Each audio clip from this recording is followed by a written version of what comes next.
Salut les lifters et les lifteuses, bienvenue dans ce nouvel épisode du podcast qu'on n'a pas encore décidé de choisir un nom. Ça veut rien dire ce que je viens de dire. Salut les gars et bienvenue sur cette première vidéo de la chaîne YouTube. Sur cette chaîne, vous allez retrouver du coup des podcasts, on va parler de différents sujets autour du powerlifting, du mental, etc. Tout ce qui entoure notre pratique. On n'a pas encore décidé du nom du podcast, donc si vous avez des idées, n'hésitez pas à les mettre en commentaire. Et puis bah voilà, aujourd'hui on va parler de quoi ? Aujourd'hui on va parler du mental en powerlifting et plus précisément le discours interne qu'on va avoir dans notre pratique. Donc pas mal de questions qui sont intéressantes à ce sujet, on va essayer d'élaborer notre vision là-dessus et comment vous aider à trouver des outils pour améliorer cet aspect-là et vraiment maîtriser votre mental au-delà de juste votre physique. Du coup déjà, première chose, qu'est-ce que c'est le discours interne ? Selon moi, le discours interne, c'est la manière dont on va se parler au quotidien ou même juste avant de faire ses barres. Donc ça peut être soit quelque chose de très positif ou au contraire négatif. Donc ça va être important de trouver la façon dont on va se parler pour réussir au mieux ses barres et se mettre en confiance. Parce que selon moi, c'est quelque chose qui peut vraiment faire la différence entre un athlète qui a un niveau intermédiaire moyen et un athlète avancé élite. Ouais, c'est ça, hein, tout est dans le nom, discours interne, donc c'est un discours qu'on se dit à l'intérieur de nous avant de passer à l'action, que ce soit sous les barres ou même pendant notre préparation avant de faire les barres. Et du coup, ce discours interne, il peut être positif comme négatif, et ça peut être, on peut l'utiliser comme outil pour justement moins appréhender les barres, avoir moins de stress, et tout simplement évoluer dans un sens positif. Le mental et notamment le discours interne, c'est vraiment quelque chose qui peut faire la différence parce que ça peut vraiment rajouter un levier de progression sur votre niveau en force. Avoir un gros physique, avoir de la force, c'est bien, mais des fois le mental, c'est ce qui va vous faire gagner des kilos et pourquoi pas vous faire passer champion national ou d'Europe ou du monde. C'est quelque chose qu'il faut pas négliger, même si a priori, à premier abord, c'est quelque chose qui peut paraître un petit peu repoussant, où on n'a pas trop envie de se confronter à ce qui se passe dans notre tête, quoi. Pour devenir athlète et même pour devenir un champion, tout passe par le mindset, le mental, et c'est pour ça que c'est important d'avoir un bon discours interne. Si le mental il est présent, le corps il va suivre, quoi, en gros. Donc première question qu'on a décidé de choisir pour ce podcast, c'est pourquoi on parle de mindset dans un sport de force. Ce serait logiquement que le physique qui serait là en train d'appliquer sa fonction principale, donc exercer une force sur une charge externe. Ouais, même on peut même parler de mindset dans tous les sports en soi. Ouais. Pour tous les sports, on peut dire que c'est physique principalement, mais c'est beaucoup une question de mindset. On parle de mindset dans le sport de force parce que c'est quelque chose qui va nous mettre en condition pour réussir à soulever des charges titanesques. Et si le mindset n'est pas présent, derrière le corps va pas forcément suivre. Donc des fois, même si la science ça marche, tout ce qui va être à base de calculateurs, de 1RM, de pourcentage et tout, ça va vous faire driver votre progression, vous allez avoir des chiffres concrets. Des fois, l'état mental dans lequel vous allez être va vous faire passer une barre RPE 7 ou RPE 9, peu importe dans quelles conditions vous allez être. Si vous doutez énormément, si vous n'avez pas beaucoup d'énergie avant de faire la série, d'énergie, quand je dis d'énergie, c'est de l'énergie mentale, vous n'êtes pas à fond dedans. Ça peut vraiment faire la différence entre une barre qui va passer RPE 9 ou une barre qui va passer RPE 7 sur la même charge. Donc pour moi, c'est important d'avoir cette notion-là de mindset pour utiliser à bon escient ce truc-là. Pour moi, le mindset, c'est aussi en rapport avec la hype. Donc si vous arrivez à vous hyper au bon moment ou trop tôt, ce qui fait que vous allez perdre aussi pas mal d'énergie. Donc il y a plein de sujets en rapport avec le mindset. Et du coup, pour moi, ça, c'est quelque chose qui va être vraiment décisif. Ouais, c'est primordial parce qu'un athlète qui va avoir une programmation, enfin même deux athlètes qui vont avoir la même programmation, mais il y en a un qui va avoir un discours interne positif, il va avoir confiance en lui, il va se préparer, se conditionner mentalement avant de faire ses barres, il va progresser beaucoup plus vite qu'un athlète qui se conditionne pas, qui va stresser, qui va douter de lui, qui a pas mettre d'intention sous ses barres, et ouais, qui a pas confiance en lui, qui doute. Alors que ils ont la même programmation. Donc la programmation c'est un truc, ça peut marcher, mais si vous n'êtes pas préparé mentalement et si vous n'avez pas la dalle et vraiment que vous n'avez pas confiance en vous, vous n'avez pas une bonne estime de vous, vous n'allez pas réussir des barres et vous allez progresser très lentement, stagner, vous mettre des barrières, des limites, alors que vous avez un plus gros potentiel. Ouais, c'est ça en fait, le mindset, ça va vraiment briser ces limites que vos croyances envers vous-même qui sont peut-être négatives. Et ces limites-là peuvent être. Pour moi, ce levier de progression, il passe avant tout par le mental. Pour être brisé, il faut vraiment que votre mental, il soit prêt à tout dans votre tête. Vous êtes déjà en fait le champion, même si physiquement, c'est pas encore le cas, ou où vous n'avez pas encore la force pour faire les barres que vous voulez faire, mentalement, vous savez que vous allez y arriver un jour et que voilà, il vous faut juste du temps. Ouais, c'est juste la première étape. C'est juste la première étape, il faut avoir un mental de champion. Après, la programmation, le reste et tout, ça va suivre. Et ça va être du temps. Du temps, de la pratique, de l'expérience. Mais Après, c'est nuançable parce qu'il y en a aussi, ils ont un peu trop d'ego, un peu trop confiance en eux. Ils vont trop gourmands et vouloir griller les étapes. Donc, il faut trouver le bon équilibre entre avoir confiance, mais vraiment y aller step by step. Vraiment passer une barre, puis une autre, jusqu'à atteindre le niveau que vous voulez. Et pas la barre de vos rêves, vous la mettez direct en fin de bloc sur le premier bloc. Et voilà, vous allez pas la passer parce que voilà, trop gourmand. la suite, C'est derrière, ça ça. se met pas en compte. Ça se construit. Faut construire la confiance, faut trouver l'équilibre. Faut aussi, ce qui va être important pour avoir un mindset qui va vous tirer vers le haut, ça va être de se mettre dans un environnement sain à l'entraînement. Donc, c'est-à-dire valider des barres, être plutôt content de ce qu'on fait, etc. Parce que si vous accumulez les échecs, bah, ça va vous faire encore plus douter. Et là, ça va être plus difficile d'avoir un discours interne qui va être positif pour évoluer dans le bon sens. Important d'aller chercher à chaque fois des petites réussites, des petits succès et de les mettre en avant. Voilà, célébrer de votre façon, pas forcément hurler dans la salle ou montrer à tout le monde, oh, regarde ce que j'ai réussi à faire, mais célébrer votre petite victoire intérieure et derrière ça va vous servir. Valoriser les petites réussites, y aller step by step plutôt que de griller les étapes, rater des barres, perdre confiance. Comme on l'a dit, c'est une question de confiance, d'estime de soi. Être réaliste envers son niveau, mais avoir des exigences élevées tout de même. Deuxième question, quels sont les effets néfastes d'un discours interne négatif? Comment ça se manifeste concrètement? C'est ça, ça se manifeste par une perte de confiance, une perte de plaisir. Ça devient plus une corvée qu'autre chose d'aller à l'entraînement. T'es là, t'es juste une bataille contre toi-même pour passer des barres sur lesquelles tu stagnes depuis des mois plutôt que d'accepter que t'étais dans une phase de stagnation, qu'il faut refaire du volume, etc. Repartir plus bas pour remonter plus haut. Alors, en fait, remettre en question ta stratégie, quoi. Ouais, Genre, ça. Vas-y. Ouais, en fait, c'est le moment en fait, où tu dois te remettre en question, où tu dois te confronter à tes réelles difficultés. Et au lieu de se dire de taper encore plus fort, de forcer encore plus en espérant que ça va passer à un moment donné, bah, il faut peut-être lever le pied et se remettre en question et revoir la stratégie au démarrage, quoi. Ouais. Du coup, ça passe par changer de mindset. Ouais. C'est ça, il faut commencer par changer de mindset, accepter que, oui, c'est ça, il faut changer de stratégie. Et puis voilà, prendre du plaisir sur, je sais pas, imaginons tu stagnes sur des x2, des x3, tu fais des blocs de pivot où tu vas te concentrer sur des objectifs pour faire, par exemple, du posé sur du squat et du deadlift pour travailler sur tes points faibles. Du coup, tu vas faire des petits PR sur ce genre de format-là, tu vas reprendre confiance, refaire des petites progressions, du coup revaloriser ces petites progressions-là, ça va te redonner confiance, pour ensuite retrouver ce bon mindset, retrouver de la positivité, alors que la négativité, bah, si tu es tout le temps en train d'être frustré, de dire putain je progresse pas, ça me fait chier, là j'ai ma pause elle est trop courte, là j'ai pas la depth, Ouais. c'est bon, faut souffler, prendre du recul, revoir ta stratégie et kiffer. Restez souple. Ouais, rester souple, rester gainé. C'est ça.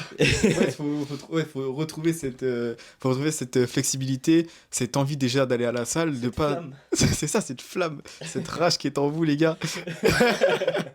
Et ouais, faut pas juste penser à chaque fois à ton top 7 toute la journée, t'es là. Prochaine question, c'est est-ce que se critiquer tout le temps soi-même, ça peut être utile ou c'est vraiment tout le temps contre-productif? Donc c'est vrai que ça peut ça peut parfois t'aider à ce que ce soit un peu plus productif pour te mettre une claque dans ta gueule et te dire bon là je suis nul, faut que je me bouge le cul, faut que je me réveille. Mais c'est vraiment pour te tirer vers le haut. Il faut pas se critiquer et se dire tout le temps ça jusqu'à ce que tu finisses au fond du trou et que tu commences à croire ce que tu dis et dire que t'es une grosse merde. Non, faut se dire que t'es une grosse merde pour évoluer et en finir avec tout ça, quoi. Ouais, c'est ça. C'est même en dehors du power, ça peut être aussi bon là je suis vraiment un gros lard et j'aime pas mon corps. C'est vraiment pour que ensuite tu aies le déclic d'aller faire tes steps, de mieux respecter ta diète pour changer physiquement. Ça commence aussi par là. Un levier qui doit être actionné et qui va t'aider derrière à faire à appliquer des actions, appliquer un plan d'action stratégique pour arriver au résultat. On entend souvent parler chez Antoine GBZ et tout ça de l'antivision. En fait, ça, c'est votre antivision. Vous ne voulez pas être ça, vous ne voulez pas être un fait, vous ne voulez pas être gros, voilà, vous voulez plus fort, etc. Avoir un environnement sain. Donc déjà, il faut s'en rendre compte et se regarder dans la glace, se dire, bon là, ça c'est hors de question, quoi. Et après, du coup, tu appliques et tu appliques les choses en étant positif. Pas se dire, oh, je suis encore gros, vas-y, je suis encore gros, ça me saoule. Ouais. Non, si t'as perdu du poids, par exemple, si t'as commencé ta cut et t'as 90 kilos et que t'es en obésité, enfin bref, 90 kilos en obésité, ça fait quand même. C'est peu. Déjà, je dirais 120, t'es à 120 kilos, t'es en obésité, tu descends à 110. Bon, déjà, c'est positif. Tu vois, commence pas à dire, ah, je suis encore obèse, ça me saoule, etc. Ouais. Petite Tu vois, réussite. petite victoire, réussite, comme on a dit. C'est d'abord par là que ça passe, mais il faut se rendre compte de la réalité des choses aussi. Et en power, bah, si tu vois, t'es pas carré sur, je sais pas, ton entraînement, sur les standards, que ton PR comp, c'est pas du tout le même que le PR à l'entraînement, bah oui, il faut se remettre en question, tu vois. Au bout d'un moment, c'est que tu t'entraînes peut-être pas de la bonne manière, donc faut peut-être revoir ça, quoi. Ouais, donc ça peut être bien de se dire, bon là, j'ai fait de la merde, ça va plus m'arriver. Ça peut être aussi ouais, question des standards, comme tu l'as dit. Bon, là, j'ai pris 3 rouges parce que je lève les fesses au bench. Faut que je me remette en question. Et que Commence je... pas à continuer ton entraînement comme d'habitude, quoi. Ouais, c'est ça. C'est vraiment.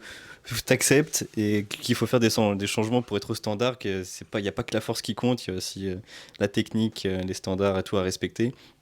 Et du coup, faire les changements nécessaires bah, dans ta prog pour revenir plus fort, pour revenir plus propre techniquement et plus confiant. C'est bien de se critiquer de temps en temps, mais il faut trouver un équilibre et trouver le positif dans ce négatif. Faut pas que ce soit 70% du temps, je me critique négativement et 30% du temps, bon, des fois, je suis content, quoi.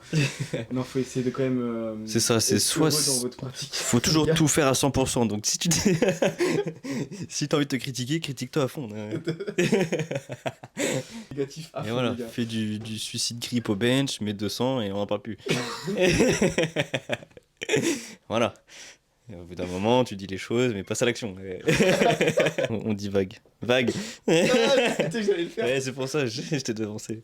Bâtard. Je te connais. Hein. En vrai, non, la prochaine question, elle est intéressante, c'est est-ce que le discours interne, c'est quelque chose qui est inné de base ou c'est quelque chose qu'on peut travailler et être amené à évoluer avec le temps? Je pense que voilà, c'est quelque chose qui se travaille et vraiment on peut progresser là-dessus comme on progresserait sur notre technique au bench, au squat. C'est vraiment un skill qui se développe avec la maturité, en prenant de l'âge, en prenant de l'expérience. Voilà, vous pouvez être amené à plus en plus bah, croire en vous et mettre toutes ces idées négatives de côté. En tout cas, pas de côté, mais les accepter, savoir quand elles sont là et savoir ne pas y prêter trop attention en fait. Donc il y a des fois, bah, moi ça arrive même en tant que pratiquant que des fois je me dis putain mais vas-y je suis une merde, nan, nan, nan, mais ça j'arriverai pas. Et après je me dis non, allez c'est bon, arrête de regarder les réseaux, mets ton téléphone de côté, concentre-toi sur ta routine, essaye d'avoir ton nombre de sommeil correctement, essaye de manger au bon timing avant tes séances, essaye d'être qualitatif sur toutes les séries que tu vas faire. Et voilà quoi, j'essaie de me concentrer sur ce qui est essentiel pour que je puisse atteindre le niveau que je rêve quoi. Donc ça, c'est quelque chose qui m'a mis du temps au début. Quand j'ai commencé, j'étais vraiment... bah, tu pars avec des étoiles dans les yeux, t'as envie de tout faire, t'as des rêves énormes, et en fait, bah, quand t'arrives en compétition, bah, tu te prends des claques parce que bah, ça se passe pas du tout comme tu l'aurais pensé à la base, et que c'est pas parce que les minima sont bas que le niveau est bas quand tu vas aller au meilleur niveau possible, quoi. Ouais, pas Donc si facile que les ça. minima, en fait, ça veut vraiment rien dire quand vous voulez performer dans ce sport à haut niveau. Et faut pas se fier à ça non plus. Donc c'est ce truc-là de conscience positive, je l'ai vraiment développé avec le temps. Donc si je peux vous donner des conseils, c'est accepter là d'être peut-être un petit peu trop on va dire, volatile dans votre expérience de power, parce que peut-être vous venez de commencer, donc c'est normal d'avoir cette hype énorme. Mais ce qui va vous faire tenir sur la durée, c'est de prendre du plaisir à l'entraînement, d'être patient, viser le long terme. Le mindset, c'est comme les chiffres sur tes barres. Genre, à l'entraînement, tu vas prendre kilo par kilo. Et bah, à l'entraînement, tu vas prendre confiance par confiance. Mentalement, tu vas être de plus en plus fort, même s'il n'y a pas de chiffres. Il faut en être conscient que tu deviens plus serein, moins stressé, que tu gères mieux ta hype, que tu prends de plus en plus de plaisir, de plus en plus confiance. On va prendre l'exemple de Rosewall. Je suis pas sûr que quand il a commencé le power, il faisait des grands sourires quand il devait faire des gros PR au squat. S'il arrive à sourire sous des barres à 320 kilos par exemple, c'est qu'il a pris confiance, qu'il connaît sa technique et c'est passé par beaucoup de boulot. Donc ouais, faut vraiment viser le long terme, viser le plaisir, kiffer. Et plus ça va aller, et plus tu vas prendre confiance sur ta technique, tu vas prendre confiance sur les charges, tu vas connaître ton vrai potentiel. Mentalement, tu vas arriver vraiment serein à l'entraînement, tu sais que tu vas faire le boulot, pas voilà, te rabaisser, et puis voilà, faire du sale et réussir. Du coup, ouais, c'est une compétence voilà, qui va se développer avec le temps. C'est un exercice comme un autre. Il faut vraiment travailler là-dessus. Voilà, prenez un carnet, essayez de noter peut-être vos points faibles mentaux. Vous savez que, par exemple, vous vous dites souvent ça, telle phrase. Je me dis, par exemple, je suis nul au squat, j'arrive pas à atteindre la def. Bon, essayez de tourner ça, déjà de les noter, de savoir quand est-ce que vous vous dites ça, de les noter et après d'essayer de les effacer de votre tête ou de tourner cette phrase-là en positif. Voilà, genre, je vais réussir à atteindre la def. Plutôt que, ah, je suis une merde, j'atteins jamais la def. Ouais, plutôt, ouais, c'est ça. Petit switch comme ça, et ça passe aussi par. Il y a plein de petites astuces. Par exemple, on a tous une bête noire, il y en a, ça va être le bench, moi, c'est le squat. Je sais qu'il y en a plein, c'est le squat aussi. T'arrives sous les barres, t'es là, tu stresses. Du coup, tu veux te hype un petit peu plus, mais il y a des petits tips comme mettre une musique douce et tout, une musique plus calme pour vraiment réguler ton système cardiaque, pour arriver plus serein sous les barres. Et du coup, le fait de reprendre confiance, reprendre ton souffle, tu vas te dire mentalement, ok, là j'y vais, je vais réussir. Plutôt que de mettre une musique trop agressive et de dire putain, là faut que je me précipite, Ouais, que je force plus, sinon ça va pas passer. ouais, c'est ça. Du coup, ouais, c'est ça, faut vraiment changer de mindset vers le positif pour aller vers la réussite. C'est intéressant ce que tu dis par rapport au bench. Parce que bah, moi, pareil, au début, c'était un mouvement où je me hypais énormément. Où je me suis dit, allez, là, faut que. Enfin, je me disais, ouais, faut que je bourrine, faut que j'envoie cette barre dans le plafond, là. Alors que Sauf que c'est ça, c'est tellement technique, ça te demande tellement d'être consciencieux, précis sur, et serein aussi sur ton dérac, sur ton leg drive, voilà, sur le millimétrage par rapport à ton placement. Il faut que tout soit carré. Parce que la moindre erreur sur ce mouvement, ça pardonne pas. Et ça, j'ai appris avec le temps à maîtriser ce truc-là de me hyper trop, par exemple, sur ce mouvement-là. Alors que sur un squat ou sur un dead, là, c'est totalement différent. Et après, voilà, vous allez apprendre à vous connaître avec le temps. Donc il faudra juste se rendre compte de quand est-ce que ce discours interne va vous perturber et quand est-ce que ce discours va vous pousser vers le haut. Après, derrière, il fallait faire les bons choix, comme on a dit, avec la musique ou avec le fait de moins se hype et tout. Alors, comme tout dans la vie, c'est tout vient avec le temps et vraiment il y a les petit à petit. Analyser pour se rendre compte et ensuite agir. C'est ça. Du coup, ouais, la prochaine question, ça serait comment tourner ce négatif vers du positif. Ça va déjà dans un premier temps d'être conscient des phrases, enfin de votre discours interne. Qu'est-ce que vous vous dites sous les barres? Qu'est-ce que vous vous dites même en dehors de l'entraînement? Est-ce que vous vous dites je suis un gros sac à merde? Euh, je vais pas réussir, j'ai peur, Personne ça croit va en être moi, de toute lourd, façon. ouais, il y a personne qui me soutient, je suis seul au monde. Ça peut aller très très loin pour certains, ça peut être très profond. Et du coup, Ouais. c'est être conscient de ça et trouver du coup comment retourner ça vers du positif. Ça va pas être je suis une grosse merde, mais ça va être j'ai du travail à faire et je vais le faire. Ouais. Tout simplement, c'est être optimiste plutôt que pessimiste. Et je vais peut-être réussir, c'est vraiment je vais réussir. C'est ça, faut être vraiment Voilà. être sûr, enfin, ouais, faut Sûr que ce de soit vous. concret quoi. Quand vous parlez, il faut croire en vous en fait. Il y a trop de lifters qui sont là. Non mais genre par exemple, c'est tout con, mais la dernière fois je parlais avec un pratiquant lors d'une compétition et il disait non mais gros, jamais je tirerai 300 et tout. Déjà, oubliez les jamais. Les jamais, ça c'est quelque chose dans votre tête, faut que ça sorte. Pas pour l'instant, peut-être un jour, mais jamais tout de suite ça vous met une clim et vous allez penser Ouais. que le niveau des autres c'est la génétique, c'est inatteignable, certes des fois la génétique peut jouer, mais une barre de 300, aujourd'hui beaucoup de personnes tirent 300 par exemple au terre alors qu'ils n'ont pas forcément la génétique pour, donc vous pouvez peut-être y arriver aussi. Peut-être pas au niveau élite international pour aller chercher, je sais pas, des barres, des records mondiaux, mais vous pouvez être absurdement fort si déjà vous croyez en vous. Donc évitez les jamais, je ferai ci, jamais je ferai ça. Même Euh, si ça paraît Même si ça paraît insurmontable au début. Ouais, c'est ça, même si ça paraît insurmontable ou voire même impossible, faut jamais se dire jamais. Même si ça prend toute votre vie, c'est mieux d'essayer toute sa vie de réussir votre objectif parce que ça vous tient à cœur que plutôt de se dire bon, jamais j'y arriverai, du coup bah j'arrête, tu vois. Ouais. Et d'abandonner. C'est ça le mindset qu'il faut avoir, c'est vraiment tout tenter, quitte à ce que ça marche pas, parce que c'est mieux d'essayer pendant super longtemps, même si ça marche pas, plutôt que d'avoir des regrets plus tard d'avoir abandonné trop vite. Et ça se trouve en te disant, allez, un jour je tirerai 300, ou même plus, tu vas réussir plus rapidement à tirer, je sais pas, de 80, de 90 et te rapprocher de la barre de tes rêves. Et un jour tu vas y arriver, tu vas passer les 300, tu vas te dire, mais putain, mais en fait, si, j'étais capable de le faire. J'aurais dû parler à mon ancien moi il y a longtemps en lui disant, mais si, continue de croire parce que Ouais. tu vas y arriver aujourd'hui, tu vois. Oui. Donc, On peut parler de notre expérience ah bah oui, personnelle, hein, parce que carrément, nous, mais. on était en test. Vas-y. Euh, on peut parler de nous quand on était en formation.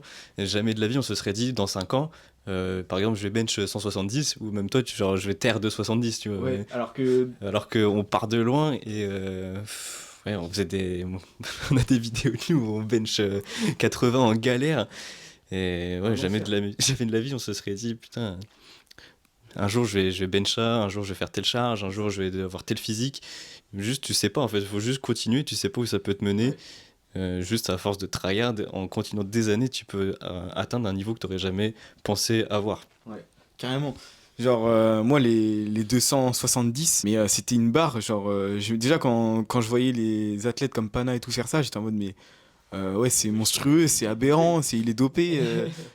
Mais en fait, non, faut être un acharné du travail Ouais. et l'environnement, ça joue énormément aussi. Parce que je pense, si je t'avais jamais connu, ou les gars avec qui je m'entraînais au début, Esso, Bastos, Guireg et toute la clique du street workout, ces gars-là, c'est des acharnés du travail. Ils m'ont montré que si, avec du boulot, tu pouvais faire des trucs de ouf. Et en fait, dès cette mentale-là, en fait, quand je me suis entraîné avec eux, j'ai tout de suite cherché l'élite ou le très haut niveau parce que je me suis dit, mais je peux y arriver si je m'arrache comme eux. Et même quand j'avais un corps de faible, la mentale, elle était là, en fait. Et clairement, c'est pour ça qu'aujourd'hui, je suis plus fort que je n'ai jamais été. Parce que bah, j'ai toujours gardé ce truc-là, cette dalle-là, au fond, même si des fois c'était dur ou j'avais du mal à maintenir la routine ou je commençais à douter énormément de ma progression. Je me disais non mais rappelle-toi de ce que tu t'étais dit à cette époque et tu lâches pas tu vois. Et je pense que si ces gars-là ils étaient pas là autour de moi, j'aurais peut-être pas eu le niveau que j'ai aujourd'hui. Ouais, de ouf, hein, l'entourage ça joue beaucoup et il y a beaucoup d'objectifs qui paraissent impossibles jusqu'à ce qu'il y ait un mec qui te montre que c'est possible. Qu'il te fasse 30 muscle-up C'est sans ça. lâcher la barre quoi. Par exemple, hein, Après 30 tractions. après 30 tractions et être pas satisfait parce qu'il avait pas, c'était pas clean form. Voilà, il y a des gens, ils ont Un des niveau d'exigence. un niveau d'exigence beaucoup plus élevé, 20 fois plus élevé que le tien, si c'est encore c'est gentil. Ouais, non. Alors que toi, je sais pas, t'aurais été satisfait d'avoir fait vraiment 10 muscle-up tranquille. ouais, c'est ça, plus que moitié moins, quoi. Truc Et de ouais. ouf, les gars. Et en plus de ça, les standards, ils augmentent de plus en plus, les minima, ils augmentent de plus en plus, parce qu'il y a de plus en plus de gens qui croient en leur capacité, qui font des trucs de fou, et Et qui qui ont un niveau prouvent. d'exigence envers eux-mêmes qui est Ouais, stratosphérique. c'est ça, qu'au niveau d'exigence, c'est stratosphérique. Et voilà, qui prouve que avec du travail, on peut atteindre des choses qu'on n'aurait jamais pensé faire. L'environnement, les gars, l'environnement, ça c'est bien. Si vous pouvez être entouré par des gens qui vont vous pousser vers le haut comme ça, bah profitez-en, servez-vous de leur énergie et tirez-vous vers le haut plutôt que vous tirer vers le bas ou en essayant de le descendre ou voilà. Genre savoir se remettre à sa place et c'est pas parce que vous aussi vous pouvez être quelqu'un qui va stimuler une autre personne dans le sens l'aider à devenir meilleur parce que vous êtes peut-être son modèle qu'il faut tout de suite manquer d'humilité aussi. Après, on parle beaucoup du discours interne, mais du coup, avec ce qu'on vient de dire, il y a aussi les facteurs extérieurs qui peuvent être négatifs pour vous. Et du coup, vous pouvez transformer toute cette négativité qu'il y a autour de vous en positif, en faisant par exemple du tri dans votre entourage, bloquer certaines personnes qui sont toxiques envers vous, qui ont un niveau d'exigence beaucoup plus bas que le vôtre et qui croient pas en vous. Et du coup, à force de les écouter, peut-être que vous allez les croire. Alors que si vous vous éloignez de ces personnes-là, que vous entourez de meilleures personnes, vous allez prendre conscience de votre potentiel, croire plus en vous et réussir vos objectifs. Faites du tri, bloquez les toxiques, écoutez vraiment que les gens qui croient en vous et écoutez vous-même aussi du coup. Ouais. Ouais. C'est ça, mec. En vrai, rêvez grand et croyez vraiment en vos rêves. Genre, vraiment, c'est le mot de la fin, c'est croyez en vous, les gars. Clairement, C'est c'est. ça. Croyez en vos rêves. Ça, ouais, Ça fait un peu cliché, mais, Mais- c'est vrai. et ouais, c'est réel. Ça C'est réel. commence par là. Ouais, parce qu'il y a trop de personnes qui vont douter de vous, de ce que vous êtes capable de faire, mais vous êtes sûr de ce que vous faites. Même Mm. si les autres, ils doutent de vous. Ouais, croyez en vous et croyez aussi en votre ego. Si votre ego vous croit que vous êtes capable de le faire et que vous allez pouvoir faire fermer des bouches, faites-le. Ouais. Ça peut être aussi ça, se servir de la négativité de ces facteurs extérieurs pour vous pousser à prouver le contraire qu'ils avaient tort Vous étiez vraiment et capable que de vous faire. êtes capable. Sur ce, si ça vous a plu, que notre discussion vous a intéressé, que vous a donné pas mal de valeur, n'hésitez pas à vous abonner. Et pour toute demande de coaching suivi, vous aurez un lien qui sera disponible dans la description. On se dit à la prochaine pour un nouvel épisode, les gars.